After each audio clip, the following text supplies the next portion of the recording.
US President Trump demanded all NATO countries help the US slap major sanctions on Moscow and wind down the war in Ukraine by first halting purchases of Russian oil and imposing up to 100% tariffs on China. Well, they're not doing the job. NATO has to get together. Europe has to get together and do it. Look, Europe they're my friends, but they're buying oil from Russia. So we can't be expected to be the only ones that are, full bore. But Europe is buying oil from Russia. I don't want them to buy oil. And the sanctions that they're putting on are not tough enough. And I'm willing to do sanctions, but they're going to have to toughen up their sanctions commensurate with what I'm doing. Well, I'm ready to move ahead, but they have to do it. I think they will. But right now they're talking and they're not doing it. Look, they're buying oil from Russia. We're not buying oil from Russia. They're buying a lot of oil from Russia. That's not the deal. And I stopped 7 wars. I thought this was going to be an easy one for me, but this has turned out to be tough. The hatred between Zelensky and Putin is unfathomable. Do you still believe that they will talk? That they will have a... I don't know. I think I'm going to have to do all the talking. They hate each other. When do you think that will take place? I don't know, relatively soon. Has any of the NATO We're going to get it worked out one way or the other, but relatively soon. Has any of the NATO They hate each other so much, they can't breathe. So I'm going to have to get involved. There'll be talks, whether you call it a summit or just a get-together. It doesn't matter. But I'll probably have to they hate each other so much they almost can't talk. They're incapable of talking to each other. Thank you. I am ready to do major sanctions on Russia when all NATO nations have agreed and started to do the same thing, and when all NATO nations stop buying oil from Russia, Trump posted on Truth Social in a letter to the 32 member states. As you know, NATO's commitment to win has been far less than 100%, and the purchase of Russian oil by some has been shocking. It greatly weakens your negotiating position and bargaining power over Russia, he went on. In his most direct remarks, Trump said that he is ready to move on the sanctions, which could have a devastating impact on Russia's finances, but ultimately left the decision in the hands of NATO members. NATO member Turkey has been the third largest buyer of Russian oil, after China and India, according to the Center for Research on Energy and Clean Air. Other members of the 32-state alliance involved in purchasing Russian oil include Hungary and Slovakia. Trump has promised to end the war quickly, but at times has been seen as reluctant to confront Russian President Vladimir Putin. We make the best equipment, the best missiles, the best of everything. The European nations know that. And we've made a deal today, and I'm going to have Mark speak about it, but we've made a deal today where we are going to be sending them weapons and they're going to be paying for them. The United States will not be having any payment made. We are not buying it, but we will manufacture it and they're going to be paying for it. Our last meeting of a month ago was very successful in that they agreed to 5%, which is more than $1 trillion a year, so they have a lot of money. And these are wealthy nations. They have a lot of money and they want to do it. They feel very strongly about it, and we feel strongly about it too. But we're in for a lot of money and we don't want to do anymore, and we can't. But we make the best, and we're going to be sending the best to NATO, and in some cases to maybe, at Mark's suggestion, if we go to Germany, where they're going to send early on missiles, and they'll be replaced, and NATO is going to take care of it. It's going to be coordinated by NATO, and they're going to work very much with Matt Whitaker, who's right here, who's a great ambassador, and Matt's going to be coordinated. You better do a good job, Matt. I will. But Matt's going to coordinate. He's a very talented guy. He's going to coordinate everything. So in a nutshell, we're going to make top-of-the-line weapons, and they'll be sent to NATO. NATO may choose to have certain of them sent to other countries where we can get a little additional speed, where the country will release something and it'll be mostly in the form of a replacement. And I'd like to have Mark, and again, just a highly respected, pretty young guy for having had the career that he's had, because he had an amazing career before going to NATO. So we spent a lot of time together over the last couple of months. And if you could say a few words. Absolutely. Thank you. No, Mr. President, dear Donald, this is really big. This is really big. You called me on Thursday that you had taken a decision.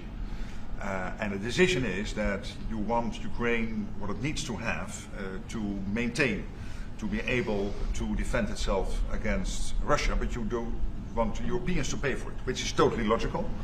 And this is building on the tremendous success of the NATO summit. The 5%, but also the decision to keep Ukraine strong and the decision to increase our defense industrial production. So based on that, that was Europe stepping up. This is again Europeans stepping up. So I've been in contact with many countries. I can tell you that at this moment, Germany massively, but also Finland and Denmark and Sweden and Norway, the United Kingdom, the Netherlands, Canada, they all want to be part of this. And this is only the first wave. There will be more. So what we will do is work through the NATO systems to make sure that we know what Ukrainians need, so that we can make packages. Of course, in a way, we discussed it this morning with Pete Hegseth at the Pentagon, in a way that, of course, the US will keep on its stockpiles necessary to defend this country. That's absolutely clear. But it will mean that Ukraine can get its hands on really massive numbers of military equipment, both for air defense, but also missiles, ammunition, etc., etc. So if I was Vladimir Putin today and hear you speaking about what you are planning to do in 50 days, and this announcement, I would reconsider whether I should not take negotiations about Ukraine more seriously than I was doing at the moment, if I was Vladimir Putin. But when I'm Ukraine, I think this is really great news for them. So I really want to thank you for that, and it means the Europeans paying for it. And again, I mentioned all these countries, we will deal with that. And exactly as you said, it might also mean that countries will move equipment fast into Ukraine, and then the US later backfilling it, because speed is of the essence here. So really, thank you. This is important. You did a great job. It's a really great job. We've been very successful in settling wars. You have India, Pakistan, you have Rwanda and the Congo. That was going on for 30 years. India, by the way, and Pakistan would have been a nuclear war within another week, the way that was going. That was going very badly. And we did that through trade. I said, we're not going to talk to you about trade unless you get this thing settled, and they did. And they were both great leaders, and they were great. But Rwanda and the Congo, that was going on for 30 years, and at least 7 million people killed, and killed with a lot of pretty rough weapons like machetes, heads chopped off, going on for many years. You couldn't even get near the countries. Nobody wanted to get near. It's so frightening.